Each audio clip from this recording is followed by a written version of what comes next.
Branche-toi sur sa puissance. Vous savez, c'est comme un aspirateur.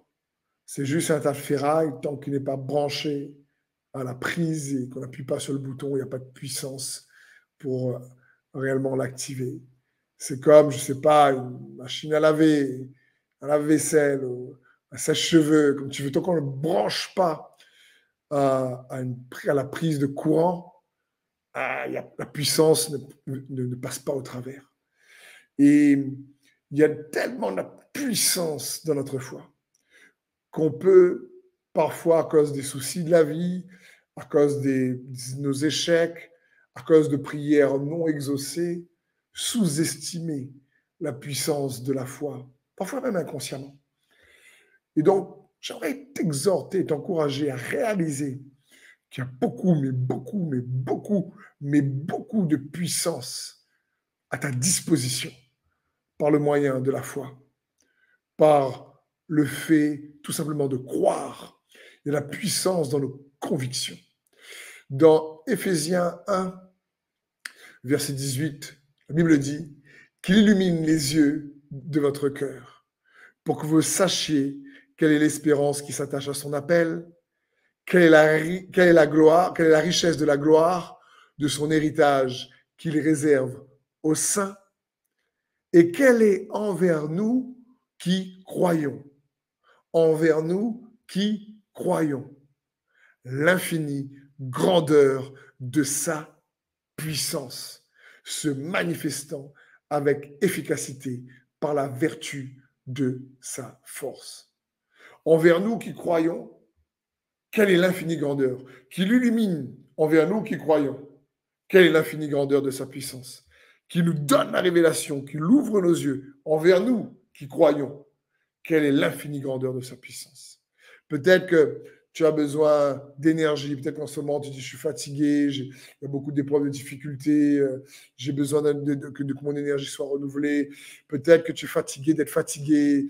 Peut-être que l'inquiétude, le stress, la peur, l'oppression viennent pomper ton énergie et tu as besoin de sa puissance.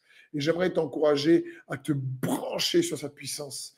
Parce que c'est comme si il y a dans le ciel une prise multiple géante, mais une prise multiple incroyable dans le ciel, et il faut qu'on se branche dessus. Et en réalité, on n'a pas besoin de prendre la fusée d'Elon Musk pour aller se brancher dessus.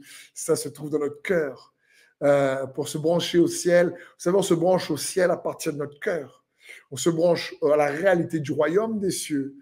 À partir de notre cœur. À partir de quoi? À partir de nos convictions. On se branche réellement à l'infinie puissance de sa grandeur envers nous qui croyons, et qui l'illumine envers nous qui croyons l'infinie puissance de sa grandeur, ou la grandeur de sa puissance qui se manifeste par l'efficacité de sa force. Donc je veux t'encourager simplement à oser croire que tu peux, là même en m'écoutant, te brancher encore plus à sa puissance. Vous savez, la parole de Dieu dit que Dieu désire que nous puissions aller de gloire en gloire, de foi en foi, de paix en paix. C'est des étapes de foi, si tu préfères. Mais il y a, comme pour certains, parfois on a l'impression d'atteindre un plafond de verre où on a l'impression de dire, bah, écoute, on ne va pas forcément plus haut, plus loin, mais c'est un plafond de verre, Dieu va faire sauter ce plafond. Parce que le cœur de Dieu, c'est que tu progresses toujours en lui. Ta foi va de l'avant. C'est possible, reste branché, reste connecté. Le juste vivra par la foi. La foi reste un style de vie. Il y a de la puissance dans notre conviction, dans notre foi, bien plus qu'on le croit. C'est juste incroyable. La Bible dit, si tu crois dans ton cœur et que tu confesses de ta bouche que Jésus est Seigneur, tu seras sauvé. T'imagines la puissance du salut, la puissance de la vie éternelle? C'est juste par le fait de croire dans son cœur. C'est tout. la puissance de la guérison, la puissance du miraculeux, la puissance de la provision. C'est juste quand tu crois dans ton cœur, bam, le salut, on est sauvé, pardonné de nos péchés. C'est juste impressionnant. Et c'est pour ça que c'est une pierre d'achoppement pour certains, parce que ça paraît même trop facile. Alors que Dieu, au lieu de, c'est pas parce que tu es plus intelligent que tu peux avoir la vie éternelle. C'est pas une question de capacité intellectuelle ou humaine. C'est avoir un cœur d'enfant, ceux qui sont comme un enfant qui croit. Alors celui qui croit que Jésus est Seigneur sera sauvé.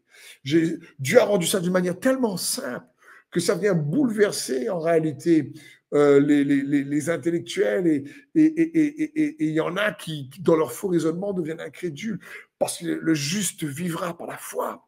Le juste est justifié par la foi. C'est juste incroyable.